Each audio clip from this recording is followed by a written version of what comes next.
Hello friends, நம்ம சாட்சியில் என்ன பார்க்க போகிறோம் அப்படின்னா MB25C11 ஆப்ரேஷன்ஸ் மேனேஜ்மெண்ட் MBA ஸ்டூடெண்ட்ஸ்க்கான இம்பார்ட்டன்ட் கொஸ்டின்ஸ் வந்து பார்க்கலாம். ஸோ இந்த சப்ஜெக்ட்ல போகிறதுக்கு முன்னாடி ஃபர்ஸ்ட் நீ டைப்ஸ், ஸ்டெப்ஸ், டூல்ஸ், ஸ்ட்ராட்டஜி இந்த மாதிரி கான்செப்ட் நீங்கள் ஒரு டாபிக் பார்க்குறீங்க, அதில் இது வருது அப்படின்னா படிச்சிடணும்.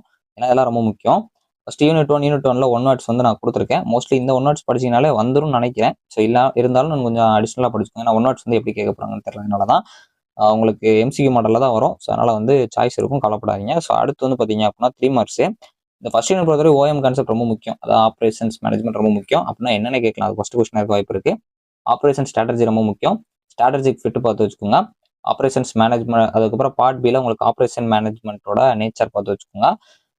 மோஸ்ட்லி பார்ட் பி பொறுத்தவரை ஆப்ரேஷன் மேனேஜ்மெண்ட் ரிலேட்டாக இருக்கிற கான்செப்ட்ஸ் எல்லாமே கொஞ்சம் பார்த்து வச்சிருங்க. அதில் அந்த சேலஞ்சஸ், கரண்ட் ப்ரியாரிட்டிஸ், அதுக்கப்புறம் ரீசென்ட் ட்ரெண்ட்ஸ்லாம் பார்த்துக்கோங்க. இதுக்கு சாய்ஸில் வேர்ல்டு கிளாஸ் மேனுஃபேக்சரிங் ப்ராக்டிசஸ் இருக்கலாம், இல்லை ரெண்டுமே OM கொஸ்டினாக கூட இருக்கலாம். ஸோ அதனால் நல்லா படிச்சு வச்சுக்கோங்க. இந்த ஃபர்ஸ்ட் யூனிட் பொறுத்தவரைக்கும் OM கான்செப்ட் ரொம்ப ரொம்ப முக்கியமான ஒன்று.